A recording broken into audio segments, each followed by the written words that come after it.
out of a prayer book. And I'm going, okay. And it wasn't a Catholic church. I was reading out of a prayer book, and I'm going, okay, reading out of a prayer book, whatever, okay. And then he walks up on the stage, and he's facing the statue, and then he bows down before the statue as he's reading the prayers, and I'm going, okay, that ain't right. That is not, it's unbiblical. Notice what the remember we were talking about the Ten Commandments? See, we don't even follow them in our churches anymore. Okay? So what's wrong with America? Us. That's what's wrong with America. Exodus 20, verse 4. Thou shalt not make unto thee any. How many graven images can we have? None. Thou shalt not make unto thee any graven image or any likeness of anything that is in heaven above, or that is in the earth beneath, or that is in the water under the earth. Who would that be? That would be the beast, wouldn't it? Who rises up out of the sea, Revelation chapter 13. We're going to read that in a minute. Or that is in the water under the earth. Thou shalt not bow down thyself to them, nor serve them. For I, the Lord thy God, am a jealous God, visiting the iniquity of the fathers upon the children, unto the third and fourth generation of them that hate me, and showing mercy unto thousands. I love that word thousands, because it always points to the millennial reign of them that love me and keep my commandments. So rule number one, this is actually not the first commandment, it's the second one. You're not to make any carved, graven images of any likeness and bow down to it. It's not what you're supposed to do. So this is not Jesus.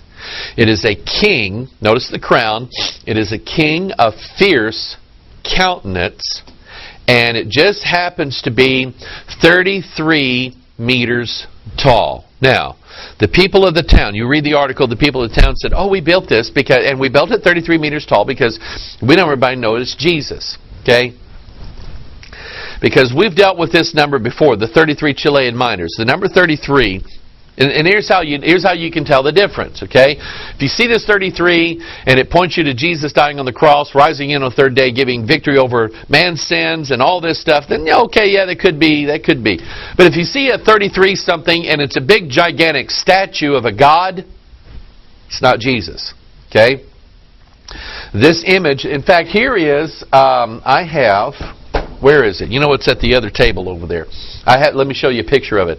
On the front cover of Albert Pike's Morals and Dogma, this is what you see here. You see the double-headed eagle. That is the fusion of opposites in the same body. The eagle, that spirit of that eagle, that nation of fierce countenance. Ordo ab chaos. We know what chaos means. Chaos. Chaos doesn't always just mean, it's always such a mess in here. Chaos literally means the pit, the bottomless pit. So they're saying order comes out of the bottomless pit. That is the beast. And notice the crown and the Templar cross. That's what you see there on this 33-foot tall statue of a god. And you have the number 33 there. This easy to piece this together, isn't it? Okay?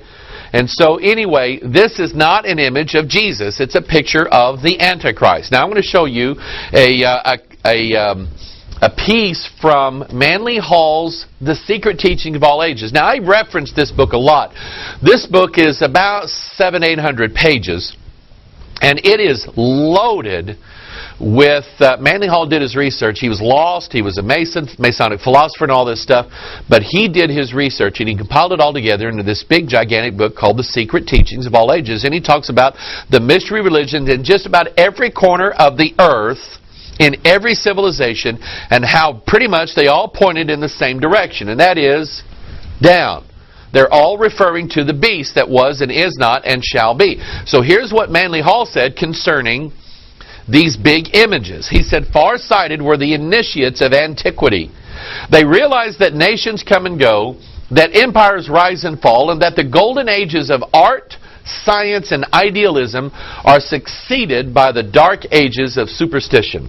With the needs of posterity foremost in mind, the sages of old went to inconceivable extremes to make certain that their knowledge should be preserved. They engraved it upon the face of mountains and concealed it within the measurements of colossal images. Did you get that? They concealed a secret doctrine. Here it is. They concealed it within the measurements of colossal images. That's exactly what we see going on here in this image. So when we start talking about here on this broadcast, or in any of the videos about why we did this. In fact, you know what? Let me do this. Got to get this book. Got to get this book called Capital Secrets, the Lincoln Memorial Temple of the Antichrist. Because in these, there are colossal images here. This picture of the Lincoln Memorial. And remember, 99 feet tall, 33 times 3. The pillar structures in here, all of this is on the video.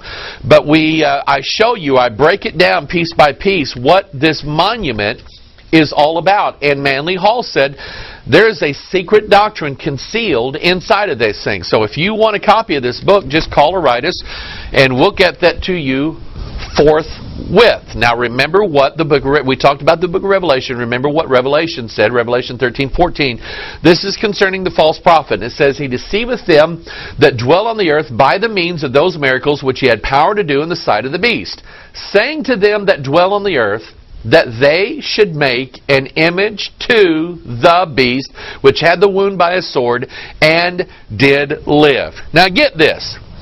The false prophet is going to, in the last days, everybody's going to make this image of the beast. That spirit is already at work. And I guarantee you, this is Poland, I guarantee you the Roman Catholic Church has everything to do with sanctioning this image building. They're the ones who worship the images, the idols, the statues, the colossal images with sacred measurements in it. They're the ones who do that.